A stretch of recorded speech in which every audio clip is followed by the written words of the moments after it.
This is WFO Radio.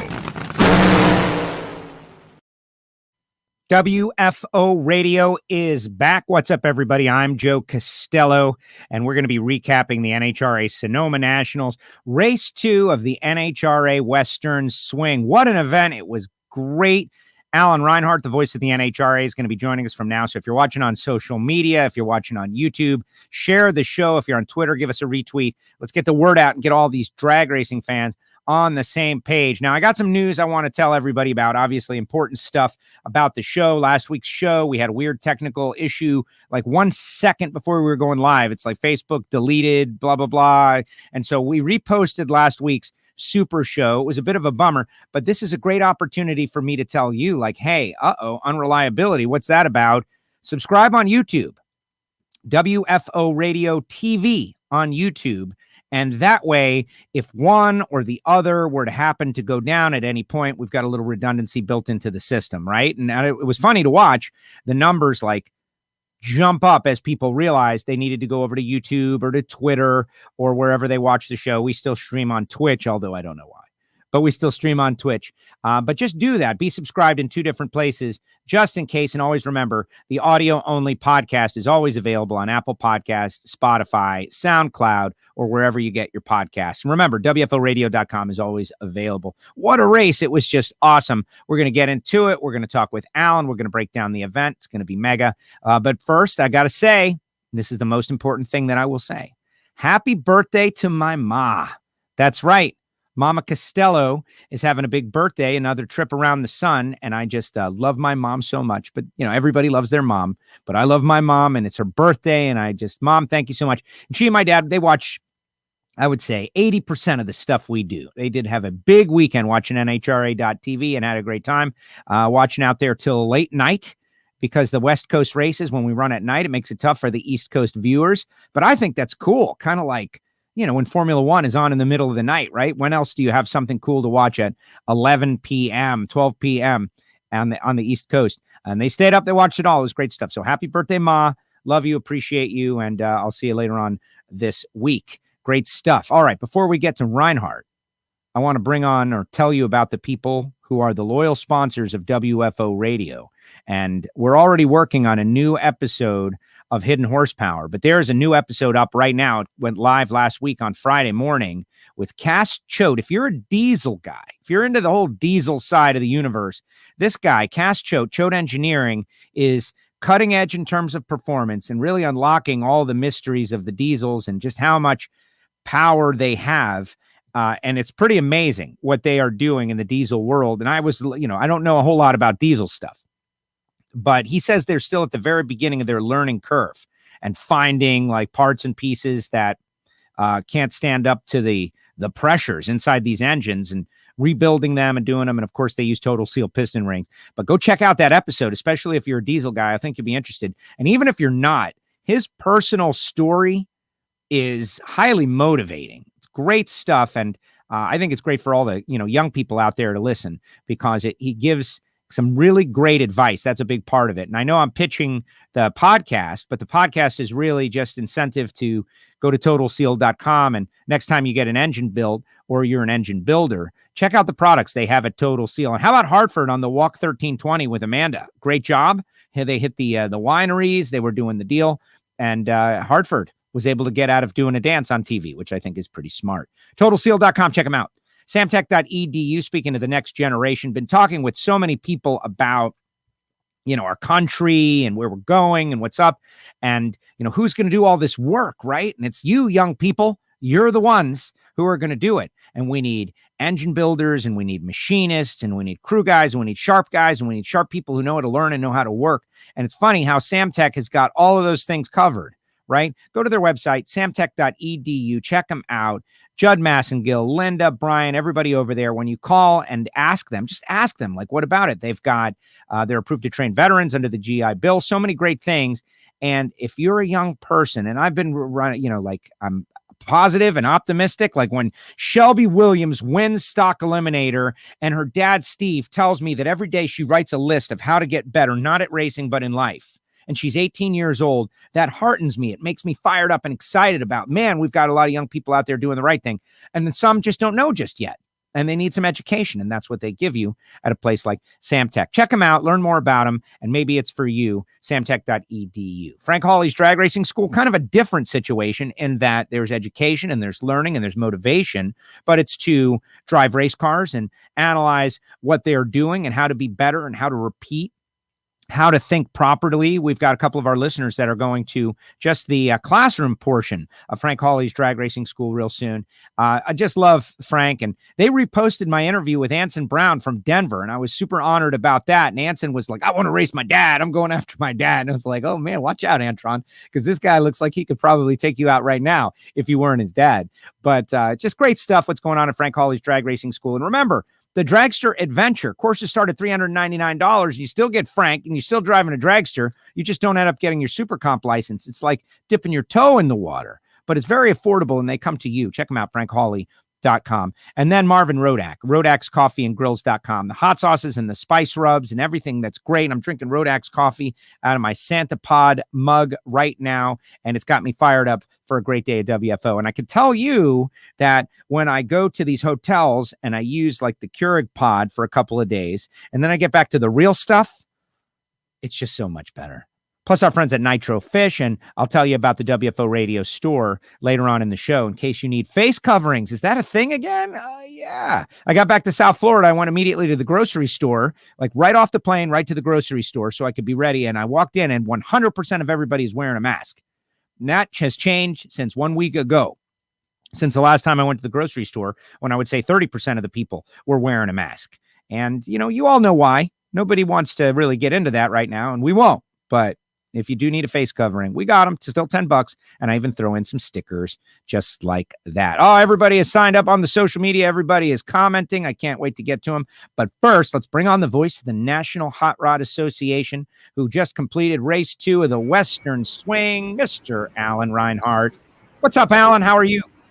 Hey, Joe. I'm great. Good to be back home for a couple of days, and it was a heck of a race. Good weather, good crowd, good racing. Yeah. Okay. And there he is, folks. Alan Reinhart with his analysis. We're out. But it couldn't have been said much better than that. That was exactly right. Great day. Weather. Great. The weather. The chill in the breeze, Alan. See, Florida kid doesn't know about that. Like, it's hot outside and the sun is bright, but here comes this breeze. It's a wind even, and there's a chill in the air. That's awesome. No wonder people love it up there.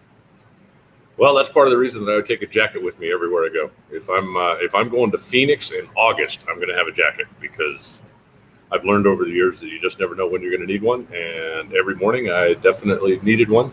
You know, Brian's out there, of course, you know, in shorts and short sleeves, and you know, he's from Boston, so what does he know? He's like a walrus, you know. He's got layers of insulation. He's from Boston. He's used to it. He was raised, okay, maybe a polar bear, but he's definitely something, and the cold doesn't affect him nearly like it does with us thin-blooded Southern folk.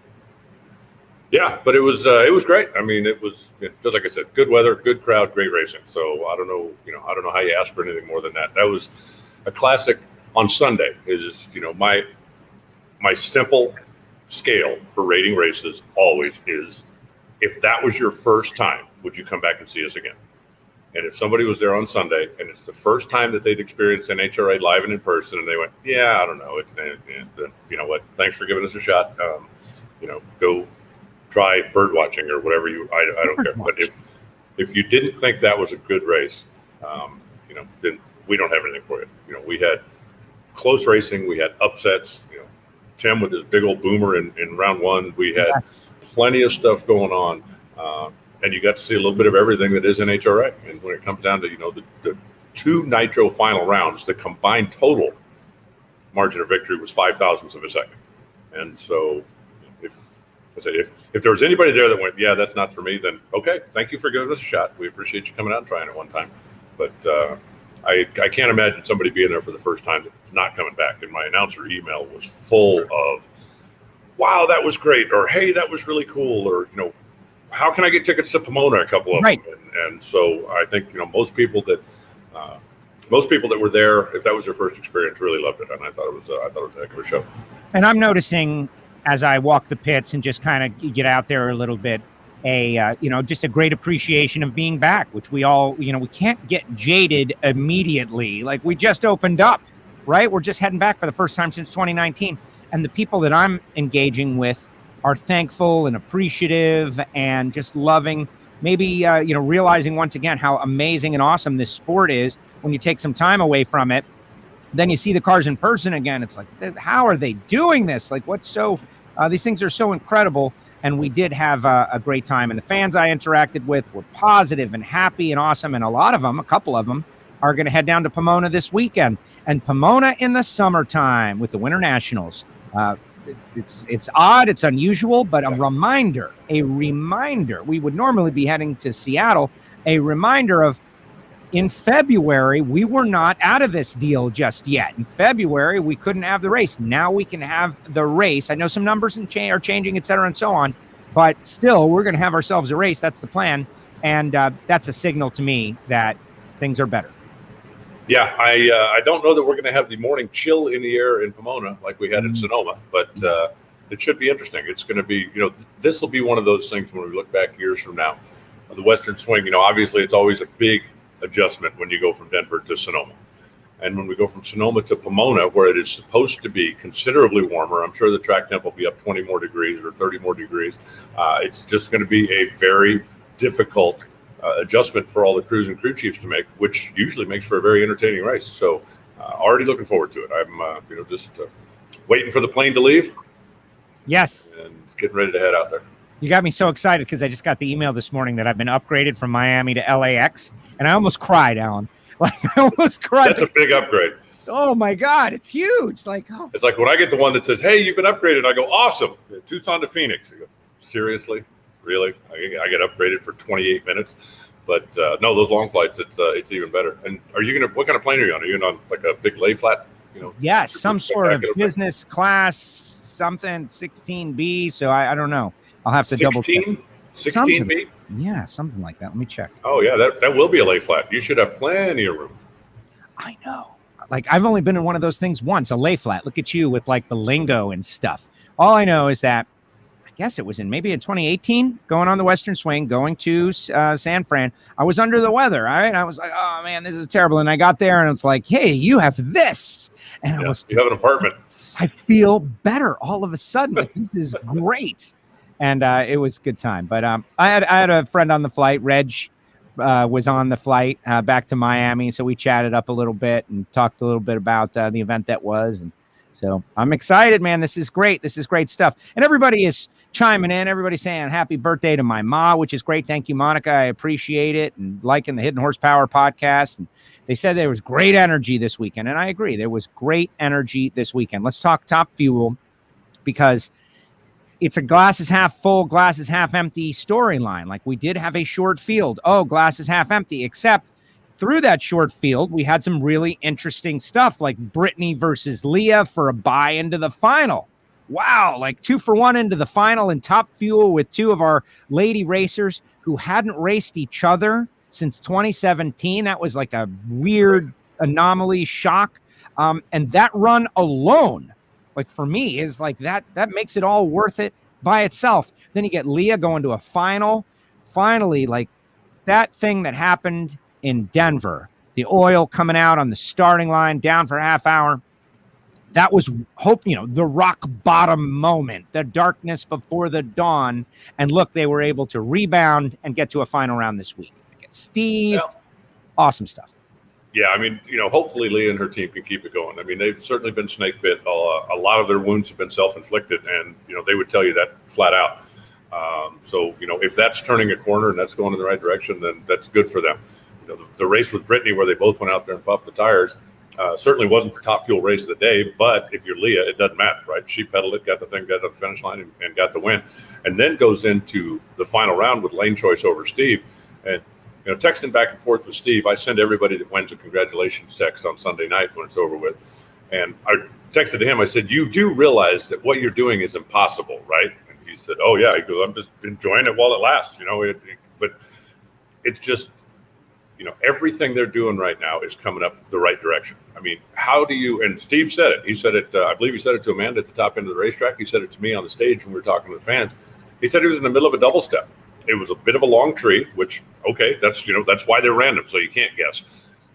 And he said his foot was going down, and he's like, no, wait, stop. And so his light is a 115, and he wins by 0.02 of a second. Right. It's like, what? I mean, seriously? Yeah. So it's just, right now, anybody that's ever raced knows that you go through a period of time where, like, all of the close races go the other way, right? All the double breakouts are a thou the other way. Every time, everything. And when the pendulum swings, you get to a situation where you can't do anything wrong, where all of those close races go your way. You miss a tree, he misses it worse. You miss the dial, he misses it worse. And that's just the position that Steve is in right now. Everything they do, they're doing well. They certainly have an intimidation factor going because the other teams pull up and look over and go, oh, geez, these guys. But it's astounding to me that 11 of the last 12 races, there's been a Capco car in the final. That's just not possible. Right. Except it happened. So, they're just riding it. And how long it goes, we're all going to find out together. But for right now, they just can't seem to do anything wrong. Yeah, and to just pile on that, and we can talk some more detail on these round by rounds, because I see someone mention the Justin Leah race being one of the greatest races they've ever seen. It's good. We had so many good races. But just to, like, the energy, right? Like, I'm a big energy guy. Like, my friends, when we talk about New York Yankees baseball, like, I'm not feeling positive energy out of the team. And they're like, no, we can turn it around, and maybe we can, but I'm not feeling that extra energy. I mentioned the cosmic forces and stuff. So my point is, Billy Torrence goes to Kansas, and the energy is still with him. Like, that's the thing. Billy goes and runs Super Comp. Like, when was the last time Billy ran Super Comp? Goes out there against a bunch of killers in Kansas for a double divisional, chasing world championships, division championships. Billy brings out the Capco car running 190 miles an hour or so, and he wins. Like that, the aura of energy that they have got going on, it's an umbrella that extends beyond Top Fuel, and that's amazing. Yeah, did you look at it? Who did Billy really beat? A bunch of Division 5 ducks. Oh, I didn't. You tell me. I didn't look yet. Gary Stennett. Oh, it's all. No, it's kind of like the same thing that Steve did. He reinvigorated his rivalry, if you want to call it that, with Cam Frey in the first round. But then he's got Doug Coletta, Antron Brown, and Leah. Which one of those is a pushover? And he goes home with the trophy. As they like to say, we're taking another one back to Kilgore. It's incredible. 9 races into the season now, the trophy has gone back to Kilgore 7 times, once with Billy and 6 with Steve. But it's what they're doing right now is amazing. And just that everything is going their way. And when it comes to an end, they might not win a race for 10 races. I don't know. But for right now, everything's going their way. And they're just trying to keep the momentum and the mojo going. They're having a good time. They got the stereo up. They're celebrating the win like it's the first or last every time. And load up, head down the road, unpack, and let's do it again. And yeah, it's working. Don't change a thing. And that's the thing is I wonder, like, and Bobby has been great to speak with us, and we had Gary Pritchett on, and we're going to have Steve tomorrow, everybody. WFO Super Show, 1 p.m. Eastern. Robert Hight, Aaron Stanfield, Steve Torrence, maybe Karen Stoffer, still working on that. I don't know if my contact that I have for Karen is still active, so I'm trying to reach out to Karen various ways. Tell Karen we want her on the show tomorrow. But anyway, I always wonder, like, all right, is this going to be the moment where they get beaten? Is this going to be the moment? So I'm looking over at Leah and thinking about how, first of all, she's done a great job just to get to that point. I'm looking at Tony standing behind the car and thinking about that, this hasn't been all roses for Tony Stewart since he started hanging out with the drag racers, and the drag racing world is really making him put the time in to experience a win. Right here he is in the final round. Is it the drag racing gods going to let Tony have? No, this is a brutal and grueling exercise to get an NHRA Wally, and they're all going through it, but they were feeling a lot better about it. One car, though, that I really wanted to see go a round or two, we had this whole sense of memorial over the course of the weekend with Kyle Seipel, but also when they decided to break out the Blaine Johnson tribute car out of the Alan Johnson Scrappers Racing camp.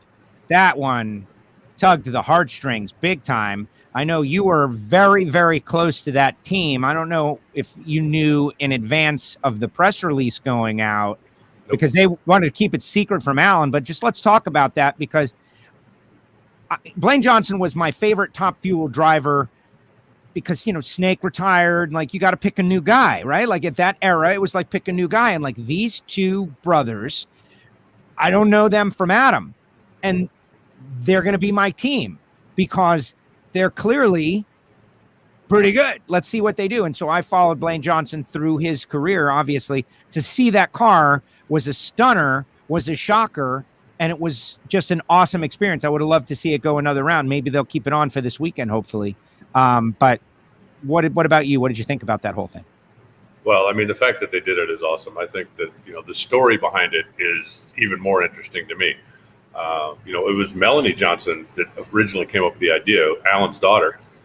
She does PR for the team and actually for all the Scrappers teams. And she kind of came up with the idea, talked to Brian Houston about it, and he was on board. So they approached Mike Salinas and said, hey, would you be? And he jumped in. They literally had to get, Travers to sign off on it, because you just can't go put some corporation's name on the side of your car without asking. And they were 100% for it. And then the fact that they recreated the art. Brandon Baker's the guy that actually did it. And for those of you who don't know, he was the graphic department at John Force Racing for probably 10 years. All of those Christmas cars and specialty cars and all of those things was all Brandon Baker's doing.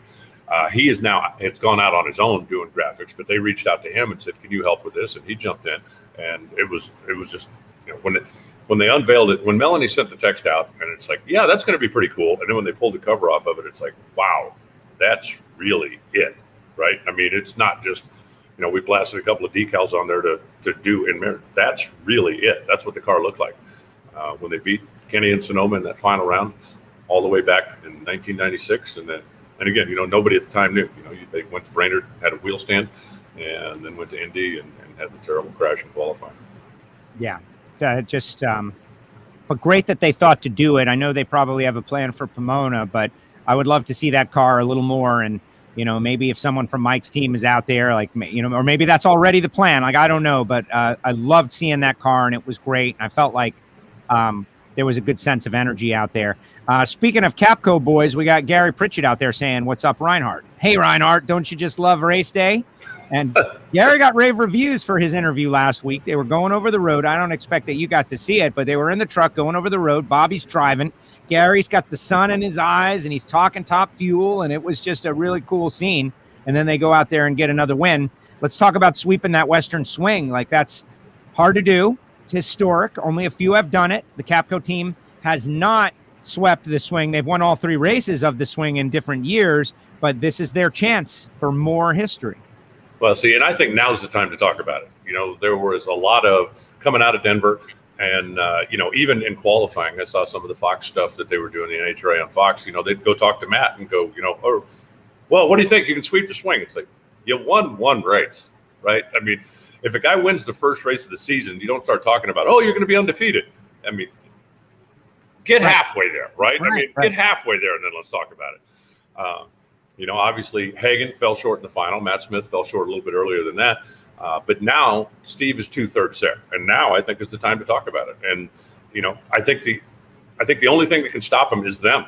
They've got such a good car. And like I said, all of the good fortune is going their way right now. Everybody that raced knows that sometimes you just can't do anything wrong. You get a race that comes down to 0.02 of a second, your light comes on. Why? Just because.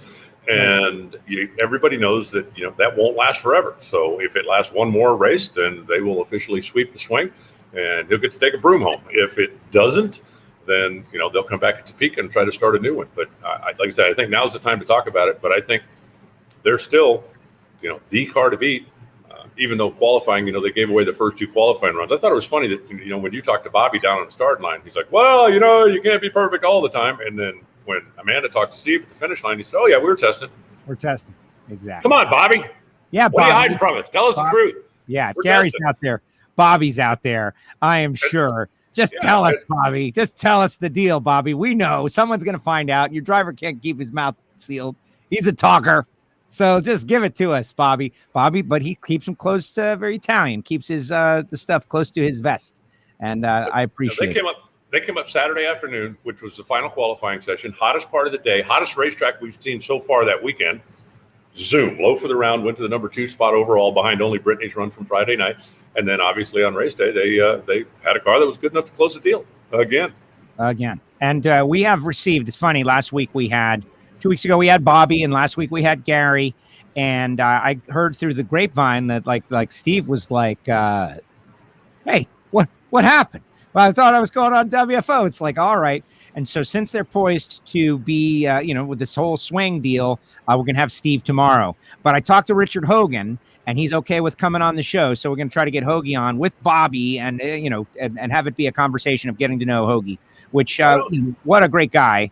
And the Garlits connection, I think we can't overhype that too much because it's just so great. You got Garlits, the hand of Garlits still kind of guiding the history of drag racing right now in that way, which is pretty cool. Well, I've been around a long time, and I've been a part of a lot of the history of the sport, and I've seen a lot of it. And I got nothing on Hogan. I mean, he is head and shoulders past me as far as history lived and the things he's been there. When Don Garlits was given a Lifetime Achievement Award by NHRA a couple of years ago and came out to Pomona, and he started talking about, back when he was getting started and back in Florida and we're talking in the 50s, and the guy that he couldn't beat, the guy that just crushed everybody, he could not beat, always was chasing, was a guy named Charlie. They called him the King. He was Charlie the King Hogan. And I don't know how many people made the connection before he said, his son Richard came to work for me and did it, and everybody went, holy smokes. I mean, that is a really incredible historic connection. And the fact that he's been a part of everything. How many people are out there right now that are still winning races that can go, yeah, I worked on a front engine top fuel car, not nostalgia, a front engine top fuel car, and had success with that and are still going and still moving. So I'm definitely looking forward to hearing Hoagie. I've known him for a long time, and there have been a few times when we've sat down and chatted, and he's always been very candid with me, but he is a really sharp guy, not a real boisterous guy, right? He's not going to be the guy that's jumping up and down on top of the roll cage, but he very intelligent, and certainly his accomplishments speak for themselves. So I'm looking forward to hearing what he has to say. And that's why Bobby has the mouthpiece of the team, right? But they even have that worked out, right? They know the guy that's going to go talk to the fans, and Bobby listens to my questions, and he hears them, and he ignores them, and he makes a statement, and it's great. And I'm all for it. I love everybody. That's great. All right, let's talk funny car. And any other final thoughts on Top Fuel that we may have missed? Anything out there as we get ready to head to Pomona? No, it was good to see Ron August back out there. It had been a number of years since he had actually been in a car and been in competition, and the fact that he came out and made a cameo appearance, as it were. It's always nice when the local competitors come out and mix it up a little bit because their fans are going to come out, and you always know that somebody that doesn't race a lot has got friends and family that really don't know a lot about NHRA, and if they come out to watch him, that gives us a chance to hook them. So it was nice to see Ron back out there. Exactly. And so what was funny is that we had this kind of a short field in Top Fuel, but again, a great race, even still. But in Funny Car, we had the race within a race, and John Force fighting to get qualified, and like a big pressure moment for Danny Hood and Tim Fabrizi. Like, that was very cool. Caps, the number one qualifier, goes on to the semis where he has to go up against Robert. Robert takes out Caps, goes to the final round against Hagan, the most recent race winner, wins the race, makes it 3 in a row at Sonoma, and breaks a tie with Joe Amato. Like, wow. Plus Alexis, another semifinal finish for Alexis. That team's looking really good also. But does it get better than that as far as funny car races go? I don't think so. It's gotten to the point now, kind of like, we go, okay, who's going to be the runner-up to Capco this week? When the funny car ladder comes out, you go, okay, Alexis is going to be in the semis.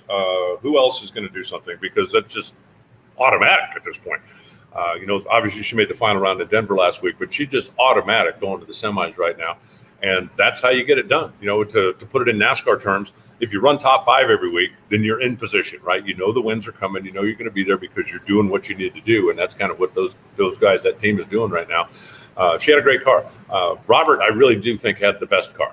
And talked to Jimmy Proc a little bit in the winner's circle, but while they were waiting to get pictures taken, and he and Chris Cunningham, I've got a pretty good relationship with. They're definitely go-to guys for me if I get a question I don't know the answer to on my announcer email or something else. And Jimmy said he thought he could run 89 out there or 90. He said the car was just so hooked up, and he said, but I didn't need to. And he said I wasn't going to throw the race away. We had a car that was going down the track. And he said it didn't really look like anybody else was, outperforming us. So we're going to go up there. We're going to rely on Robert, because who's more reliable than Robert in a funny car, right? And just don't want to give it away. He says, if I go up there and go, okay, I think I can run 89, but it doesn't make it, I've given the race away. And that's just, there's no point in that if you don't have to do it. But it was really interesting to watch their car because, again, hooked up, I think was a great term.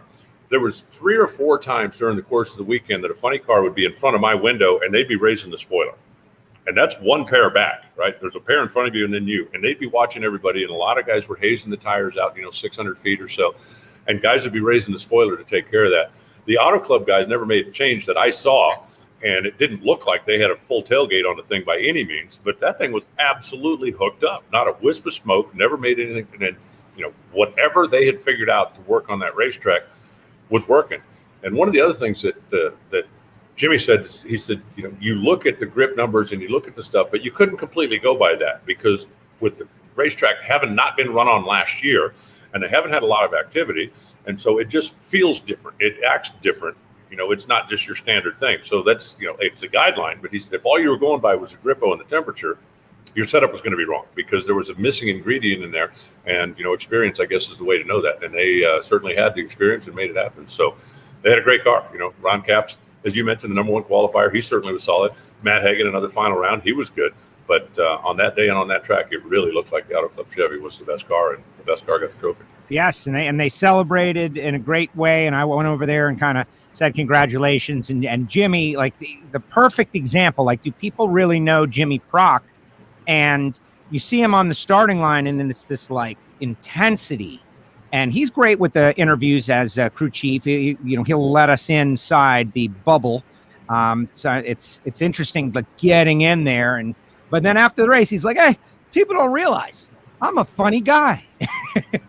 He's like totally let loose. Might as well have had a lampshade on his head. Chris Cunningham as well. Just so happy, the joy of victory, and that's really what it's all about. And so the breaking the tie, Robert with Joe Amato, those guys winning 3 in a row, and now they're like, okay, we're here too. And you think about Alexis, and you think about, Cruz lost first round in a tough race. Wilkerson hovering around. We're waiting for that breakout event. They've had a good car. It's just amazing when 2 other players raise their game, how it changes the total dynamic of the category. Yeah, it was certainly different. And, you mentioned Tim, blew up the car so big that they actually brought the backup car out for the next round. They were able to get back and make the round, but not able to advance after that. So their team's going to be having a lot of work to do. And for Tim, that's like a David Grubnick thing.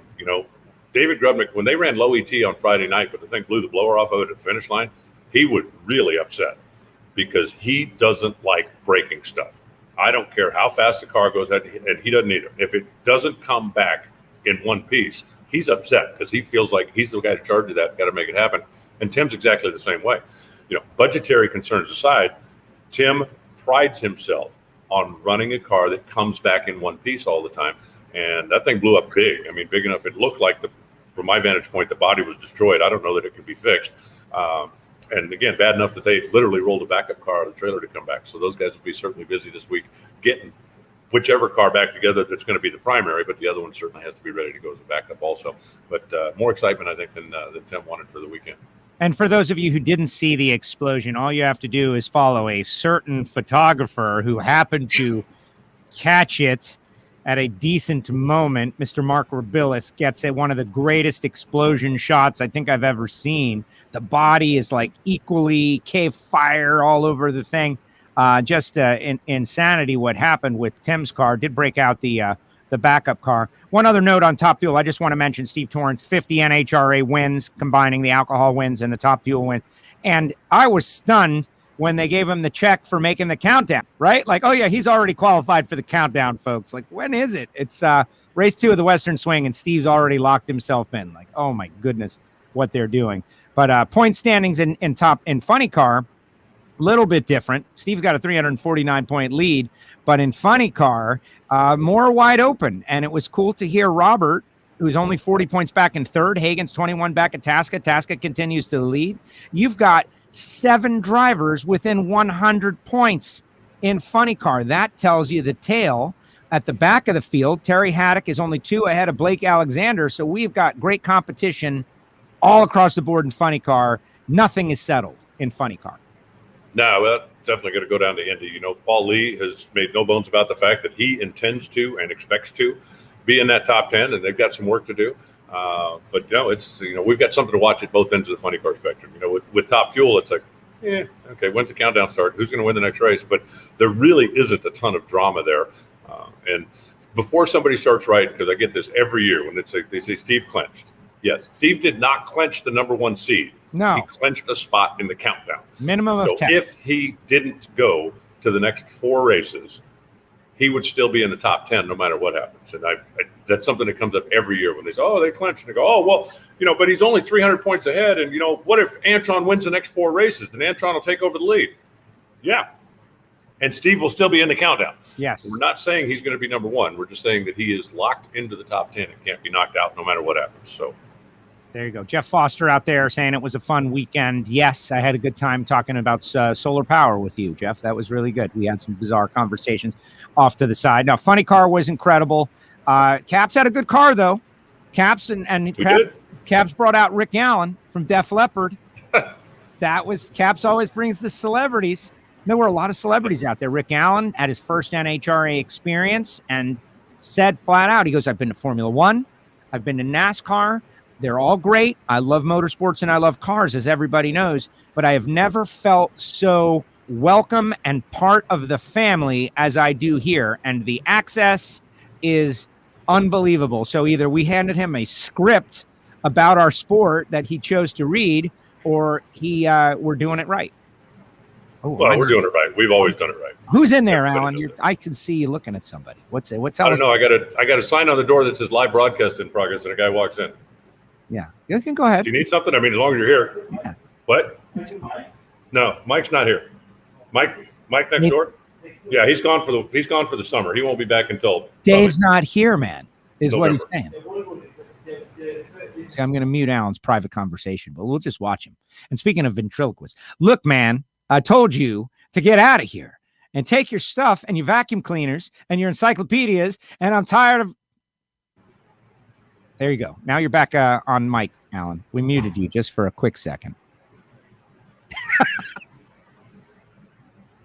I have a sign on the door that says live broadcast in progress. Right. The guy walks in and says, "Are you Mike?" Are you Mike? Well, there's 2 mics in the building. So I said, "You looking for the guy that fixes cars?" Yeah. I said, "How about this door that says Michael's Automotive?" So I did a little ventriloquism for you there. I pretended he was a vacuum cleaner salesman, and you were angry at him. But anyway, onward. I just, it's like. Let's talk about pro stock and Aaron Stanfield. Let's talk about pro stock. So the kid, okay, so there's the whole Greg Anderson story, and I don't want to abandon the story by any means, but we're really having to wait on this, and it's got to be killing Greg. I know you were a little, let's put you on the spot a little bit. When Greg and Erica and Richard were like this, they're hanging out. Now, I understand why. There's all this mutual respect, and they're the top teams and the top drivers, and they're hanging on the starting line. But they seem to be like genuine friends, right? Like just hanging out, like all that. But you bristled a little bit at the fact that they were down there, and Greg, Greg Anderson keeps knocking at the door, and the door is not opening for that 97th win. Maybe he should stop making friends with the people that are kicking his tail every week. Maybe. I mean, put your race face on, do something different. There's a ton of respect between those 2 teams. Absolutely should be no problem. That doesn't mean you got to hang out and be friends. And especially, the fans get involved when they know there's a rivalry. If the fans think that, 2 buddies are just out there having fun, they don't care nearly as much. There's a reason that people root for or against Kyle Busch. There's a reason, that people care when certain people are racing each other head to head, even in NHRA. I used to tell people years ago, and I don't mean any disrespect to anybody, but a casual fan, if Del Worsham and Dean Scusa were racing, the casual fan doesn't have a big rooting interest in this, right? You want to see a great race, or maybe you want to see a pedal fest, but Del's fans like Del, Dean's fans like Del, like Dean, but the average Joe fan that comes out once a year or twice a year when the circus is in town doesn't really have an emotional attachment there. But when John Force was racing Al Hoffman, everybody in the grandstands wanted somebody to win and somebody to get their butt kicked. And that's important, the fan engagement and having the fans care about what you're doing. And Greg and Erica, at times in their careers, have had the rival fans that really were getting on board and really cared about this and really weren't going to miss when they went together, when they went head to head, when they went to battle.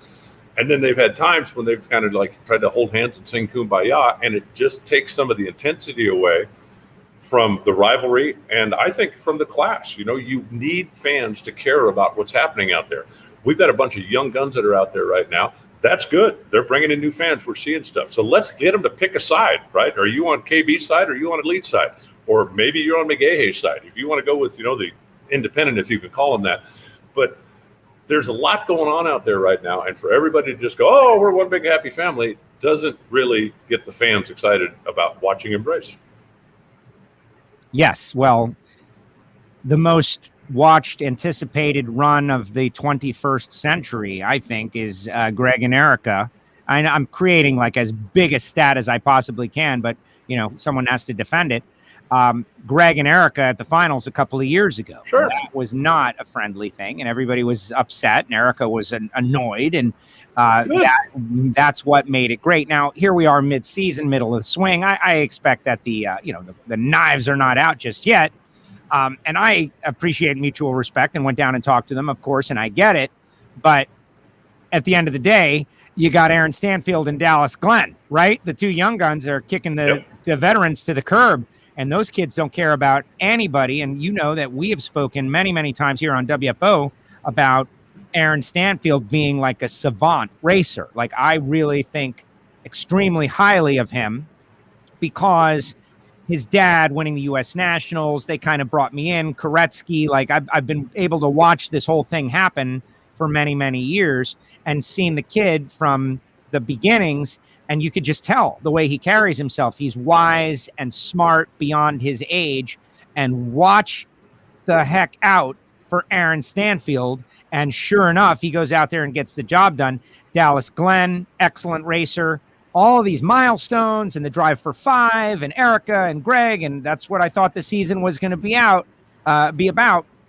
Watch out now because these young kids are going after it. That having been said, I spoke with Erica and she says, what'd she say? Got any razor blades? Is what she said.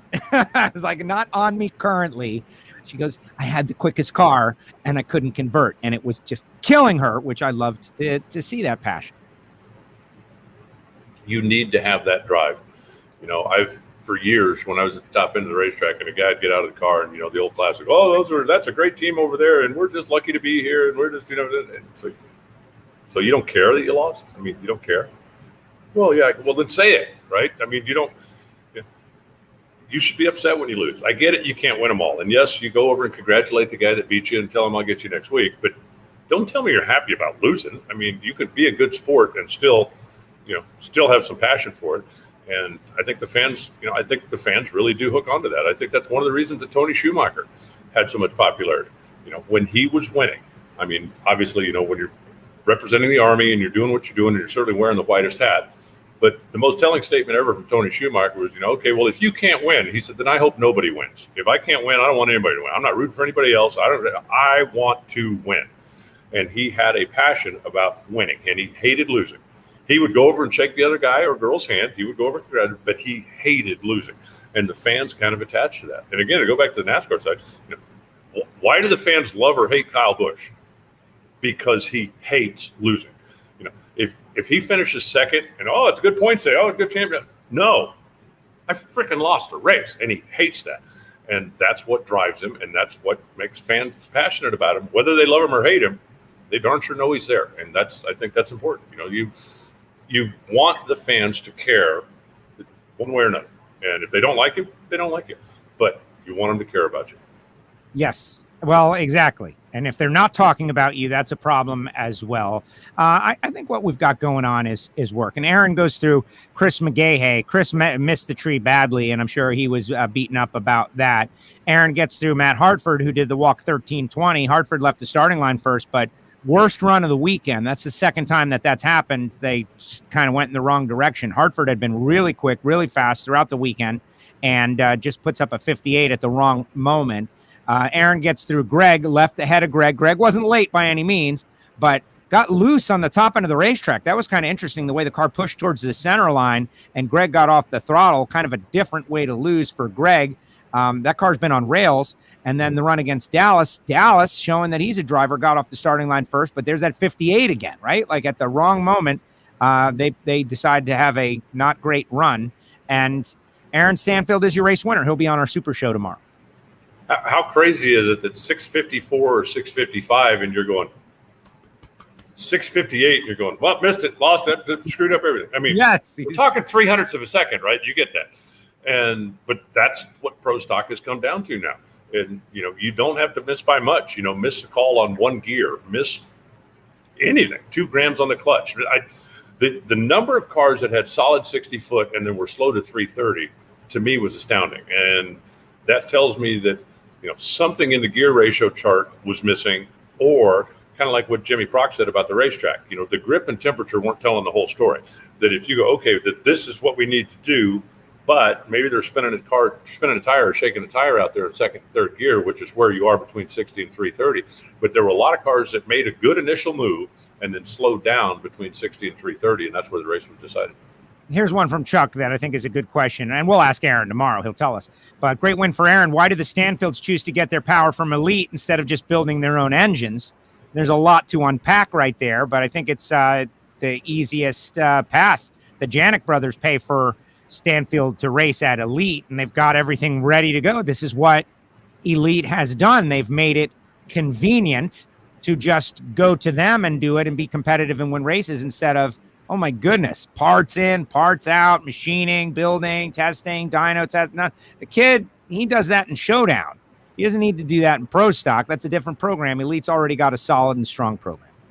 Well, I think you should ask Aaron about this tomorrow. But my take on that, having spent a little time working in the Pro Stock world, I think if you gave Greg Stanfield everything he needed to build his own engines, it would take him 5 years to catch up with where Elite is right now. Because Pro Stock engines are not, since it's Elite, right? Hello, Jegs. Send me all the parts I need so I can build a Pro Stock engine. That ain't how it works. The research and development and the things that go in. And it's also interesting, I think, to note that Greg Stanfield isn't allowed anywhere near the engines because he's an engine guy. And Elite is not letting their engine secrets out, right? Even their engine customers. You ain't pulling the manifold or the heads off of that thing. If you run the valves, okay, fine. But you're not looking inside to see what's really going on in there because that's proprietary stuff. KB's exactly the same way. Part of the reason they won't let me in the shop. But I believe it would take Greg Stanfield 5 years to get to the reliable power level that Elite can give him right now. And because Elite will give him winning horsepower, then why would you go through all the headache and hassle? There was a time when that wasn't the case. There were people you could lease motors from that would get you qualified and it would get you a round win here or there. But the guys that were running at the front of the pack would not lease you power to beat them. Simple as that.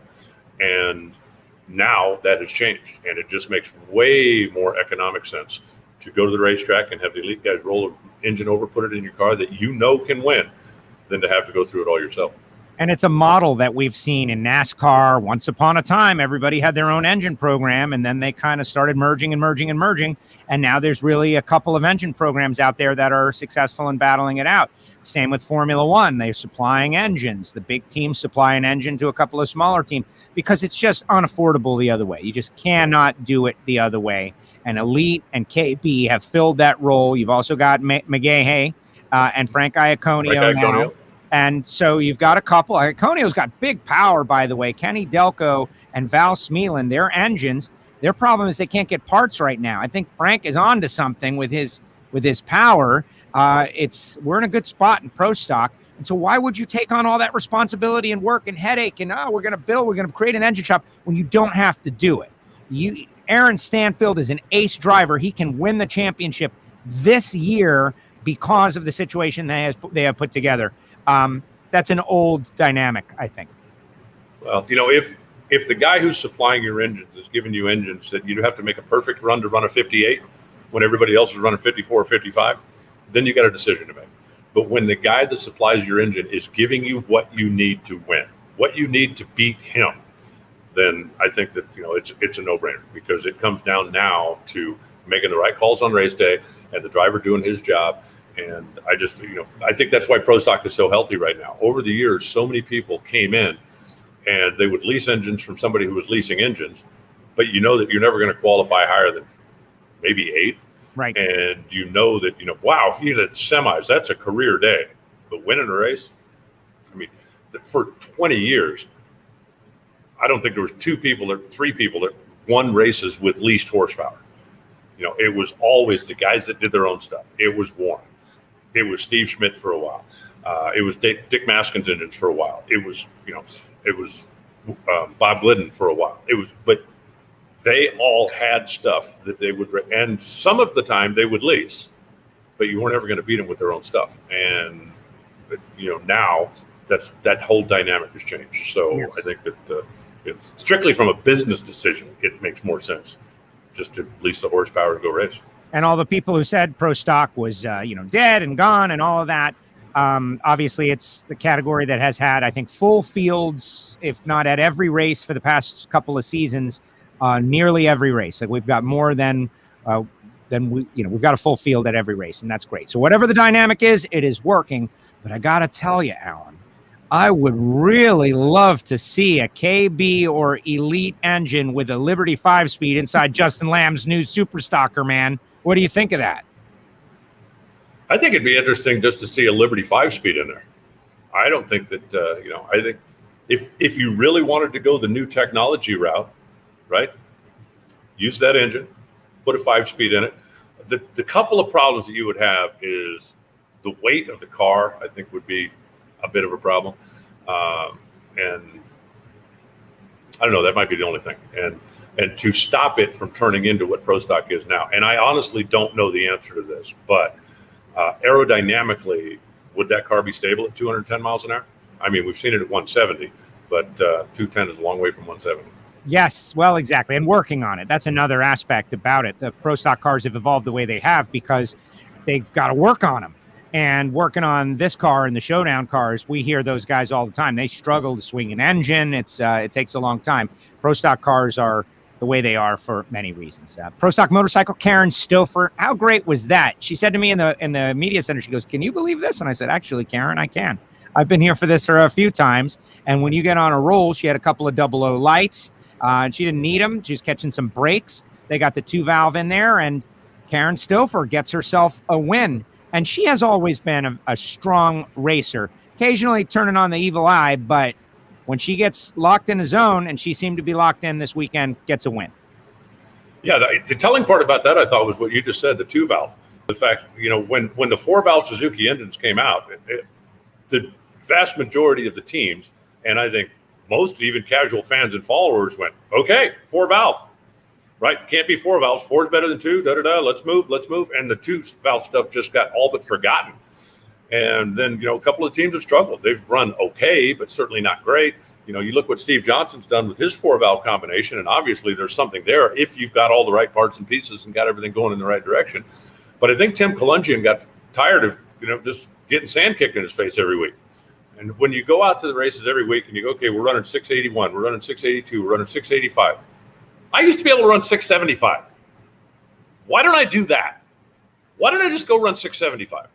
Now, I can work on my 4-valve stuff. We can do R&D. We can test. But for right now, if I know I can run 675, why am I coming out here every weekend running 682? So, they made the swap. Saturday, there was a lot of eyebrows that went up when both Karen and Jerry made their best runs of the year by a ton. And what I'm telling you is compared to the field, right? Not necessarily that they haven't gone quicker, but sure. When you go out there and you're always 7 or 8 behind the quick kids, or you're 10th behind the quick kids, and then you go out there and all of a sudden you are the quick kids, it's like, okay, what changed? because you didn't just magically go, oh, look, fuel curve. That fixed it. So obviously it was a big change. And then, of course, 2-valve was what the answer was. But I don't think that nobody's going to give up on the 4-valve. Certainly nobody advancing Heinz is. I don't think they know how to give up. But for now, if I know I've got a better horse, why would I leave it in the barn? While we're trying to figure out this one, let's go with the one that's fast. And that's what they're doing. So I think that'll make Pro Stock even more fun because, we've had the Smiths, we've had the Harleys, we've had Steve Johnson. Yeah, and right. If now we have the Smiths, we have the Harleys, we have the Alligator team, great. And, you're starting to see some movement out of, Corey Reed's team. They're getting a little bit quicker and a little bit closer. So I think it's going to raise the bar a little bit more. It was great to see Corey have a decent day. And, Angie's out there. What's up, Angie? Number 1 qualifier, first time in her career. That was great to see Angie. Angie's working it. They got the performance. Just got to catch the brakes on race day. Bike, I guess, wouldn't shift or there was an issue. But she left ahead of Corey and just couldn't get down the racetrack. Then Corey goes on and goes up against Andrew. Andrew takes him out, runs Karen in the final round. Karen wins. But I'm just looking at the point standings, and Joey is 10th, 3 ahead of Eddie, who's outside looking in, 11th. Jerry is behind him, and you just you got a logjam down there looking for 10th. And the same situation in Pro Stock as well. Chris McGahey is 10th, but Kenny Delco and Val Smeeland are right behind, and they've got fast cars. Now, they didn't always have fast cars. You'd be like, well, they're trying to figure it out. No, now they've got quick and fast cars. If they could put together some rounds and some races, they could knock out a Chris McGahey. And oh my goodness, that would be a shocker.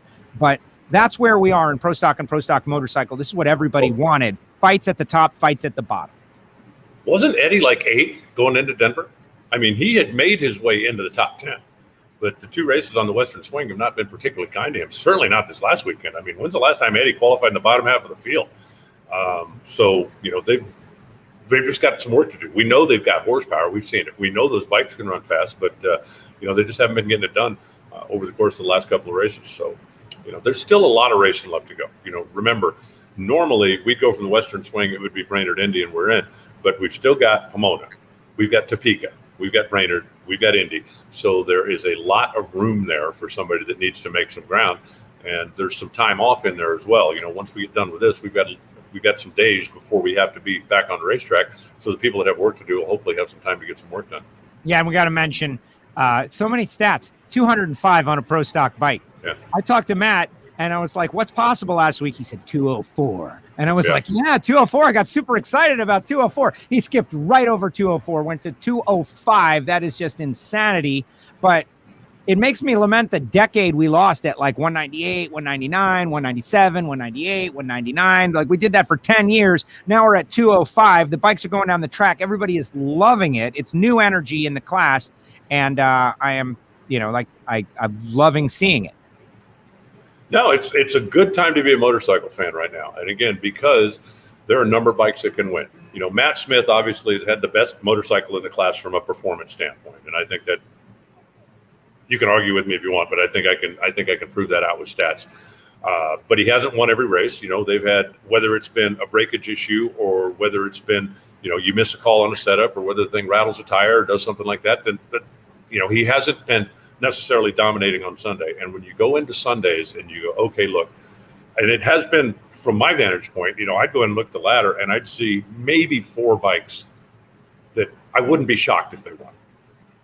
But if you now add the Alligator team in there, if we've got 6 or 7 bikes that on Sunday have a legitimate shot at winning, then all of a sudden it really makes the class more exciting. It makes, the days when you look at the ladder and go, okay, wow, look at the semifinals. That's going to be a pretty big matchup when we get to the semifinals, and you just can't look that far ahead anymore. Exactly. Other winners, Ralph Van Papagem and Competition Eliminator. That was weird because he, like the last 2 rounds, he didn't have an opponent, Byron, and then an opponent competition single. And it was his first. And after 6 final rounds. It's the worst part about it is that we didn't get a chance to talk to him in the Parade of Champions and just the way it worked out, because after Tony Mandela's car was broke, Ralph wanted to race it. And so that's why, instead of hustling back and running up with the rest of the sportsmen, they ran the juniors, they ran the Top the Cops program. to try to give Mandela an opportunity to get back, and he just couldn't do it. But good for Ralph. He's been a staple up in Division 6 for a number of years, and he's, like I said, I believe 6 final rounds, and he finally got the thing done. So, you know what? If I'm there ready to race and you're not, that ain't my fault. You know, I had a car ready to race, and I won the race, and so congratulations to him. Exactly. Top dragster was John Richardson. Top sportsman was Dan Borg. Kevin Griffiths won in Super Gas. Mike Logie in Super Stock. But Super Comp and Stock Eliminator kind of on the theme for the weekend with Kyle Seipel, Marco Pervolaris, who is just an excellent young racer. Like, the kid's an ace, had a shot to double deep into eliminations. He gets the job done in Super Comp. And Shelby Williams, like, that Stock Eliminator final round, I don't think could have been more Kyle Seipel intensive. Justin Lamb, who owned the car that Shelby was driving. Kyle drove the car. She's driving it. Like, Kyle was riding along with that whole deal. But for Shelby to get her first national event win in her second ever national event at that particular race, like, that was, to me, the sub story of all. And I think we're going to be watching her career for, you know, she's going to obviously do well. Yeah, I mean, final round, she's 0-14 dead zero against Lamb Chop. So, you know, I think part of that is 18 years old. You know, if it's somebody who's been racing for 6 or 7 years and they pull up there, they're in their first final round and they go, oh my God, that's Justin Lamb. And, you know, maybe the crowd, the moment kind of like, when you're 18 years old, hey, Dad, watch this. Yeah. And put it on him. I mean, 0-14 dead zero. She put it on him. Yeah. So I don't think even Justin was too tore up about that. You know, he obviously, you know, wanted to win, but I just say I don't think he could have been too tore up over that. I think, you know, the tribute to Kyle, we started the day with the track walk in his honor with Eric's car out there, Eric Reyes, who had taken his dragster and put the Helmet City paint on it, like exactly like what Kyle's car was when he finished top 5 in the world in 1 year, raced it. He came out, was part of the, basically made a parade lap down to lead the track walk, and then we ended the day with some of Kyle's good friends in the winner's circle. So I think that was a kind of a complete deal. Eric told me about the when we swung by and spoke with Eric, and you know, he was best man at Kyle's wedding and stuff, and he just the for Seipel part of it, like, you know, the cosmic energy again for Seipel. He wrote the, and he goes, he was number 4 in the world, and that's the way the car looked. And now you think about it, like, for Seipel, what it all means. And I was just so happy that everybody got in on it and got to it, and hopefully we did a good job paying tribute as best as we could. And the track walk was a lot of fun, and we amped up the music at the end. It was really great. The Shelby Williams part of it, like being on the, like seeing her face, you know, some people are less emotive than others. She is 10 out of 10 as you can read her face. Like, what is happening? What just happened? How did I win this? And her dad came over and told me just stories about how hard she's been working and how many runs she's been making, and writing lists as an 18-year-old young girl, like, you know, how to be better at everything. Like, I can do this, I can do this, I can do this. Like, challenging herself to be as best a person as she can be. And then when the moment hit her, you know, be on stage. And I know you've experienced this a lot. I haven't so much, but when the tears came, the tears of joy just came out. Like, I did it, and I did it for Kyle in this moment, and it was just incredible. It was, to me, maybe the story of the whole race. Yeah, it was definitely a cool moment. That, you know, that car has got so much history, but, you know, as you mentioned, you know, Kyle driving it, it actually won a half a championship for Justin, because I believe it was the last stock championship he won. He drove that car the first half of the season, and then debuted his Copo somewhere in the Western Swing, either Sonoma or Seattle was where he debuted the Copo, and combined driving those two cars to win the championship. So that car's got a lot of history. It's a pretty good automobile. You know, when they bought it, Ryan came with it, and, you know, was kind of instrumental in helping Shelby get comfortable, get acclimated. So she's had a lot of good coaches, and, you know, she's watched her dad race for a lot of years, and her dad's pretty darn good as well. You know, he had a number 1 on the side of his car not all that long ago. So, you know, good. I think we'll see her again, probably in the not too distant future. She just needs to keep doing what she's doing, and as long as she is literally getting up every day and trying to get better, the sky's the limit. Sky's the limit. All right, Pomona this weekend in the heat. That's the one thing I'm interested in that we've got this night qualifying deal, thank goodness. Otherwise, we would melt. But that is a track with character, and it's going to be very interesting to see the crew chief try to get a hold of it. Hopefully, we'll have packed grandstands, and, you know, first runs on that facility, and I don't know, I guess since 2020, the first race of 2020. So it's been a while since nitro cars have gone down the track, and they're going to be trying to hit it in front of a packed house, night qualifying, Friday night in the heat. What do you think? I think what's going to be the truly interesting thing is round one, because yes, we're going to run Friday evening, we're going to run Saturday evening, but then round one is 10 o'clock in the morning, Sunday. So I don't know how much you're going to learn through those two qualifying sessions. It's actually going to pay any dividends once it comes time to get down to round one. So this will be one of those races where the crew chiefs are really earning their daily bread. It's supposed to be warm out there. Hopefully the fans will come out and support us, and it'll be great to be back in Southern California. Exactamundo. We're headed that way Friday. Alan, great job. Any final thoughts? I think we're good. We've covered it all, and we got another one coming up this weekend. It's about to get super busy in the NHRA, but we're going to put this Western swing to bed in historic Pomona, California. No, busy is good. Busy is good. My actual final thought is, like, can you see? Oh wait, right there. Yeah, I see a blinking light.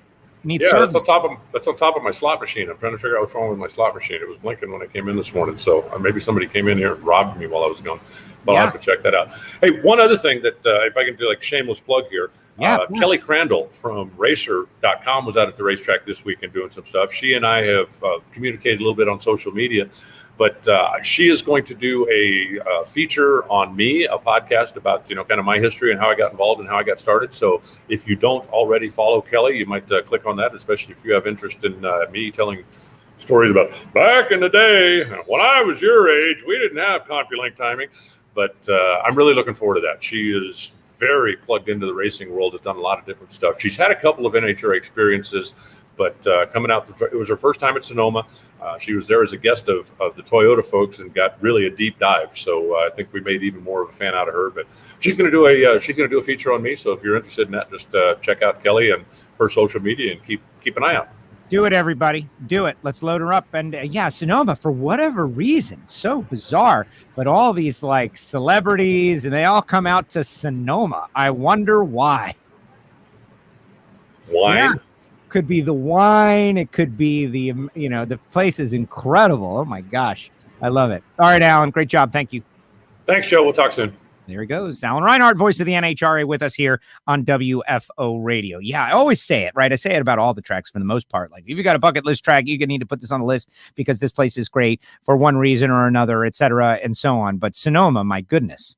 And my first few years working for the NHRA, I didn't get to go. Because, it's so far west, the Rockies, they go to the sky. I couldn't get out there. But now that I'm going out there, like, wow, this is amazing.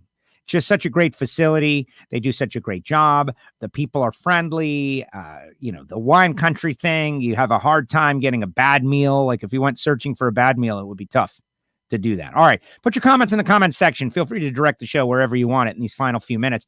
Remind you that there is a super show tomorrow beginning at 1 p.m. Eastern time and starting with Bob Hight. Robert Hight going to be on the show. He broke the tie with a motto. He won 3 in a row at Sonoma. He's super fired up. He's in the middle of the championship hunt.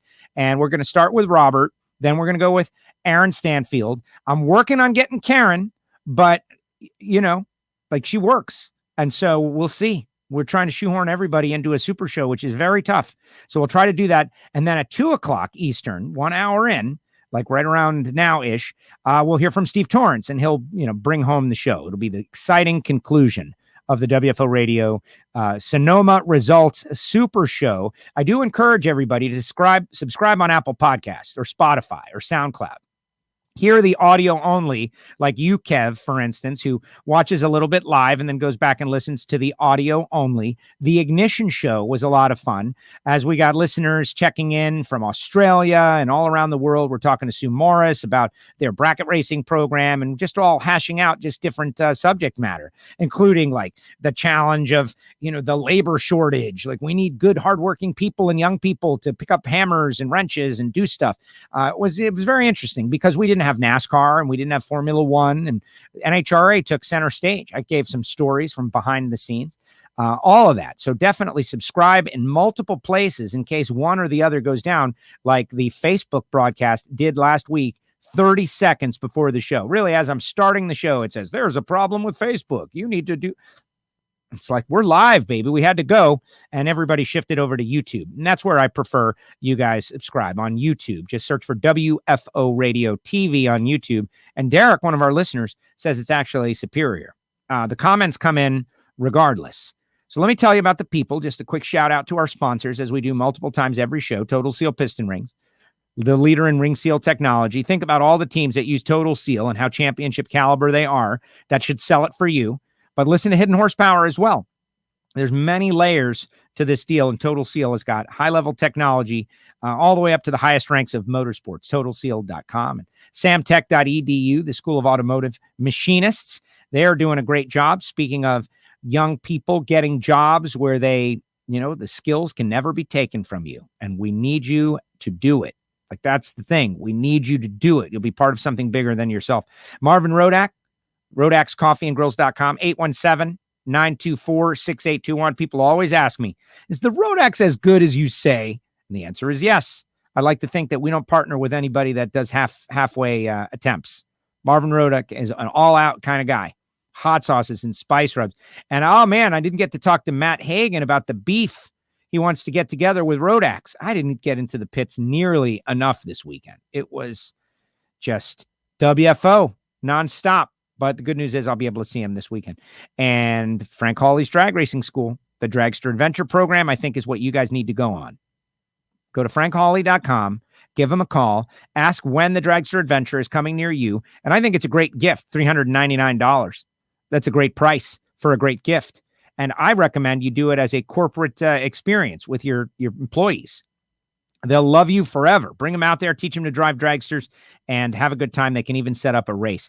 Shout out to Nitrofish. I always swing by and see Keelan and Tamara over there in the Nitrofish trailer. And hopefully you guys are buying the WFO Radio t-shirt in the Nitrofish trailer. Do it now. And if you're not, you can always go to the WFO Radio store and get face coverings. I just saw a headline come across the TV that I don't even want to tell you about. Don't even want to tell you guys about it because, there's all this anxiety about the pandemic, and it's coming back, and the numbers, they're coming up, and they're going to have to do something, guys. The numbers are going up. They're going to have to do something. It's very sad and terrible that we're put in the situation where this is coming back, but it's not me. My deal. It's very sad, but some people, they're afraid. They're afraid of a needle, or they're afraid of what might be in the needle. They've got a vivid imagination as if we can make these microchips. Like, we can't even make microchips in the United States of America, let alone 100 million that are microscopic that are going to go inside you. And I know that's a humor. That's a joke. I'm trying to lighten it up, guys. But, everyone's getting on the same page. And I would love to lend my credibility to, guys, talk to your doctor. That's it. Go ask your doc. Doc, what do you think I should do? I'm scared of the needle, or what, might happen 10 years in the future. What is it? 98% of the people now, 98% are people that are hesitant to get the vaccine, hesitant for whatever reason. And so now what? You can get your mask. That's the alternative. $10. I'll send it out to you. And it will be helpful to the show. You could do it anyway. Anyway, all right, let's see what the comments are. And don't comment on that, guys. I just, when I went into Publix, my grocery store, and I saw 100% of the people in there wearing masks, not because they're mandated to, but because they're worried, it just made me a little sad. Because that doesn't have to be there. That's a choice now. It's a choice. People are choosing it. They're choosing that. And one more, I'll go a little further. Because this is happening, it's giving life to the virus. It's giving it a lifeline. It's giving it an incubation place. It's giving it an opportunity to change in a way that maybe the next version of it is even worse. Why would we let that do it? Like if it was a monster or if it was a military, why would we give it life? Why would we give it the opportunity to bounce back? Why would we give it the opportunity to change and adapt to something new? Why would we do that? Especially it's a downside for all of us. I know you guys aren't going to like it. I mean, somebody's not going to like me saying that, but I just feel like every once in a while, we got to break in with reality, and just because they're headlines And just because they're being reported by news doesn't mean it's not true either. Like, talk to your doctor. That's what I would say. See what he says. Or she. See what she says. This guy, Bass Knuckler. I love that wheel standing beetle. We tried to do an attention in the pits with a beetle this weekend. We just didn't get around to it. We did get one. There you go. Quadra. Speaking of new engine programs. Yes. Love Alan's stories. Alan's got a lot of great stories. Alan gives good story. Definitely. The guy's been around a long time and he's seen many things. That's how you get good stories. And he's got good retention and he knows who said it recently. Like, and don't let the truth get in the way of a great story. But Alan, he tells the truth most of the time. You have to spend a week out there. So much to do. Yes. And Sonoma, of course. I like the temperature in Sonoma. The cool breeze. Oh my gosh, Jeff. It was just awesome. You walk out there and you get hit by like this cold breeze, but it's hot outside. It's something that Florida kid doesn't really understand. And those weird like undulations in the earth. And every once in a while, like the earth was higher than your head. What is that? They're called hills and mountains, Joe. They have them in other places. What? Hills and mountains? Yeah. Then you grow up in Florida, you don't get them. Dugenais. How do you think the NHRA could add a bonus or maybe even sponsor? Oh, speaking of sponsors, I interrupt this comment to tell you about Pittsburgh Power backing will propel Brandon Welch in 2021 Top Fuel debut. The max mileage fuel-borne catalyst going to be on board. Brandon Welch, the Beal Racing team, has been a friend of the show for a long time. They had the funny car. Chuck Beal was his grandpa, and he's taken it to heart. And then they basically got rid of the funny car, and they got a Top Fuel dragster that is a clone of one of the Pat Dakin cars. Pat Dakin, so you know it's going to be fast. Scott Graham and those guys put it together if everything is still the case. And I saw I'll get back to you, Dugenais. I saw a post that just annoyed the heck out of me the other day. Like, I guess the news dropped last night at 6:00. And some guys on Facebook were like, the NHRA is terrible because this is not the top story on NHRA.com. And they're holding back the racers by trying to hide their sponsors. And they're not doing a good job. And it's like a whole thread of like 20 people bashing the NHRA and NHRA.com for not posting the story at the exact same moment that Drag Illustrated did, which was aggravating because they accused them of evil stuff, trying to hold back their sponsorship and doing a bad job and it's like, oh, there it is first thing in the morning. And, I know. And am I going to go on there and fight with people? Guys, maybe you should realize that NHRA's got all these winter stories to tell and all the content that was written out there at Sonoma and all the things that were done in Sonoma. And they've got to roll that out. It's like a thing, you got to roll out the news. And the Beal sponsor story, while important, isn't quite Robert Hight breaking his tie with Joe Amato, right? But these guys were very, very fired up about it and all kinds of accusations. Now, I will say I haven't seen their posts, whether or not they posted a nice apology. Dear NHRA.com and the National Hot Rod Association employees who work so hard to distribute good and accurate news. I apologize you for giving you all that negative feedback in front of the world on the Facebook. I will go search for that, though. I think that could be interesting. Will that happen? Are you out there, though, you guys? Like, seriously, folks, getting a little out of control. Drag Illustrated posted, I think it was like 5 p.m. Monday. I don't know the exact moment. It's definitely a Monday story. NHRA.com drops it Tuesday morning. In between those times, certain people thought it was totally unacceptable and went public with, all kinds of incompetency. It was really dumb. Sorry, guys. Dumb. You got under my skin a little bit.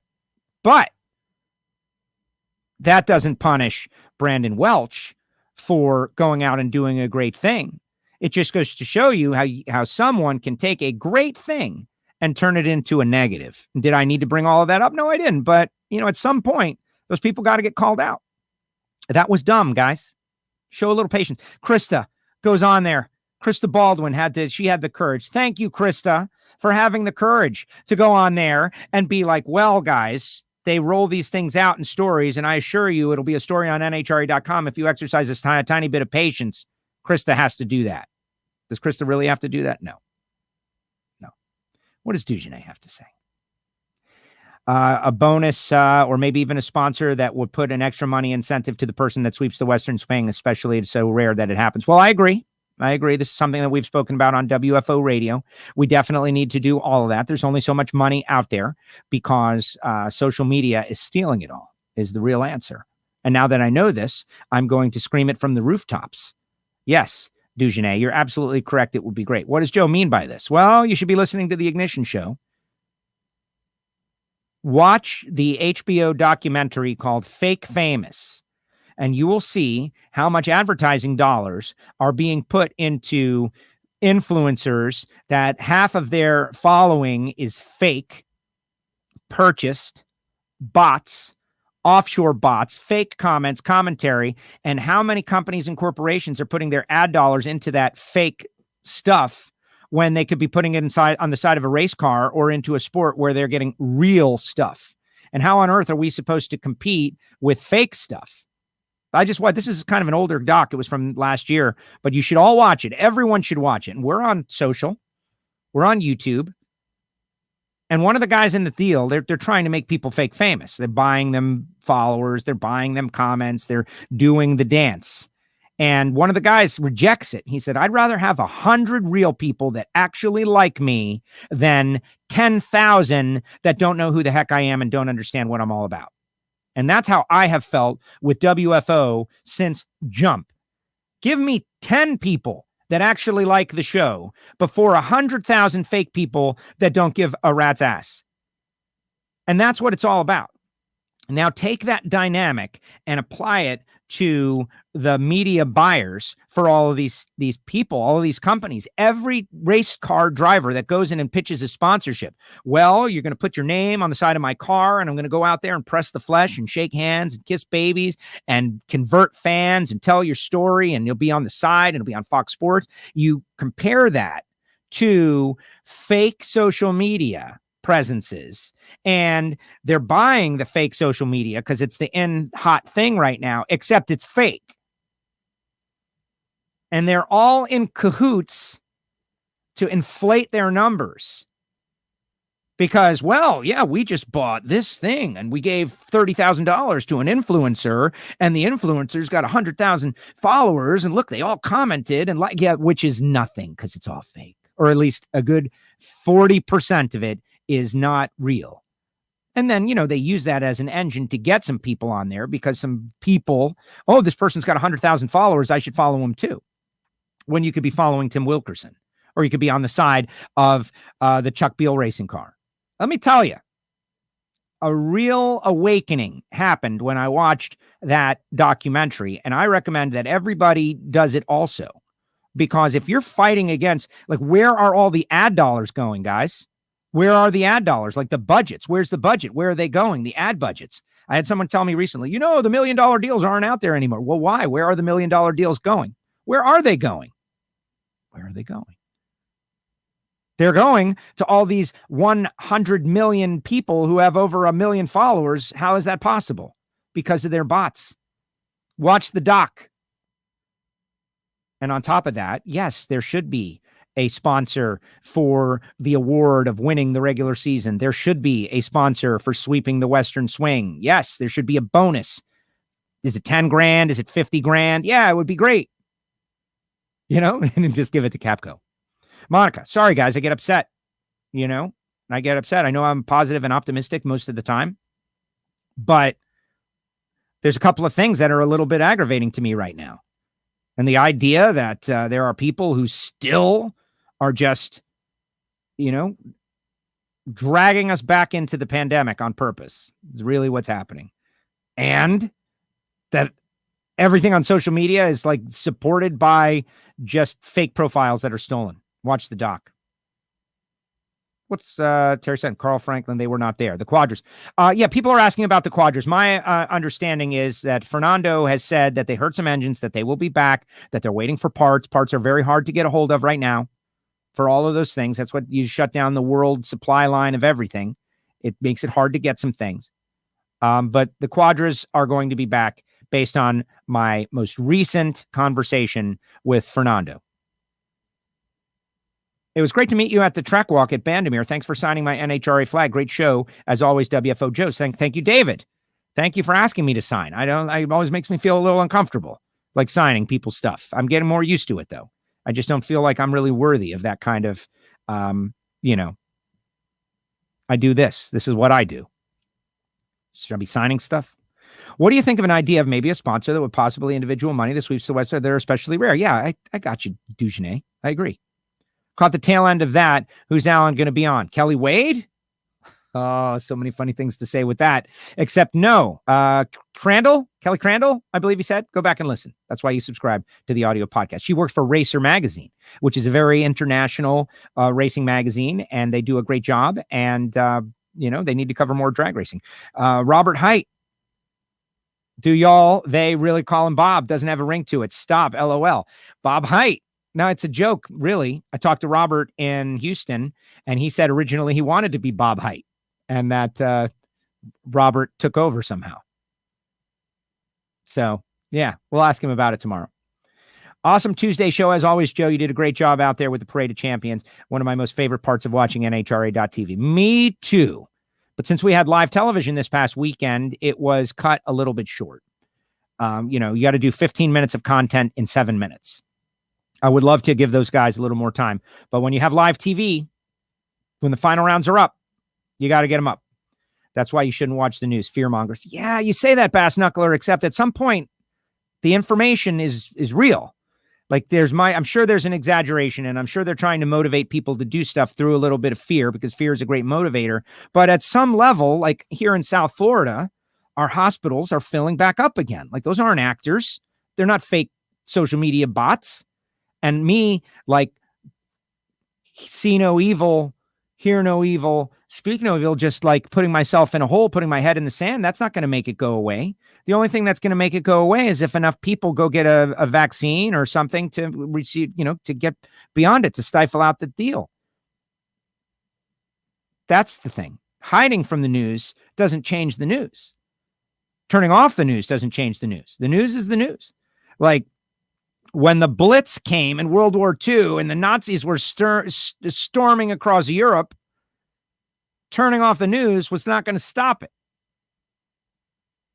Sometimes you got to just embrace reality. Nick, what's up, Nick? Nick Mione, my neighbor. How you doing, bud? Exactly. Let someone else tell the story, and it still helps the sport. Negative crap is dumb. Well, I don't know. I got some preach in me. Just I try to tamp it down. But in this case, the guys on the Facebook attacking NHRA got me a little fired up too. Like a whole thing. It's like you just want to tell them, why don't you wait 12 hours before you go through this exercise?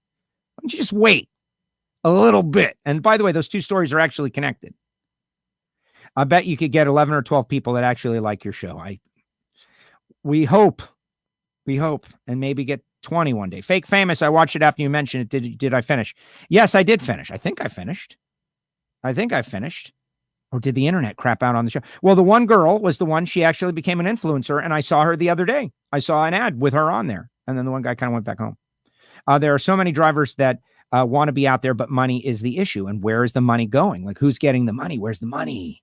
And the money is going to social media and all these influencers. And are they even real? Are they really doing anything? Are they creating a genuine connection with people? And the answer is, I don't think so. The Western Swing. The final race of the Western Swing is this weekend, Pomona, California.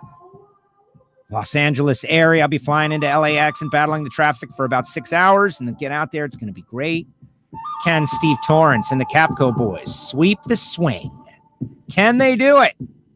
We're going to find out what will happen in Pro Stock and Pro Stock Motorcycle, what will happen in Funny Car, and that will lead us to the rest of the NHRA season. All right, everybody, tomorrow, 1 o'clock Eastern Time, Super Show, beginning with Robert Hight, Aaron Stanfield, Steve Torrence, hopefully Karen Stoffer.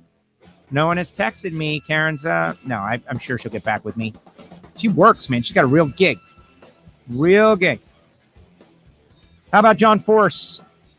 How do they get you to do this? S. Yeah, that was great. Force and I had a genuine moment on the stage. He was able to identify a certain situation, and one thing, you can accuse me of a lot of stuff, but I try my best. I try to do the best I can, like be like Shelby Williams. And every day, think about how I can be better that day and tomorrow, and all the different things that I can do. And that's it. And, one of them is not, attacking the audience. So I got to try to work on that tomorrow. But I've gotten better over the years. That's why I say, hey, man, go to your doc. If your doc tells you don't, then don't. But I hear 95% of the doctors are all in the right spot. So we'll see. See what Jim says. Just got home, the tail end of the show. Oh, you missed it, man. Oh, we had the greatest thing ever, Jim. It was, too bad. You missed it. How about Alex wanting a shot with the fans? Yes. Well, so many great moments. And that's why I think NHRA.TV is so great, because it's a perfect supplement to the Fox Sports broadcast. You see the pre-race, and you see all the fun and stuff behind the scenes and things on the starting line, different interviews. I spoke with Tony Stewart for the first time at this event on the air, which was great. And Rick Allen from Def Leppard was great. Just amazing stuff. And we got to start pulling all those off. They go on my reel. All right, everybody, that's going to do it. Really appreciate all of you. Thank you so much. And we will see you next time right here on WFO Radio. And hey, some picks from the weekend. Check them out.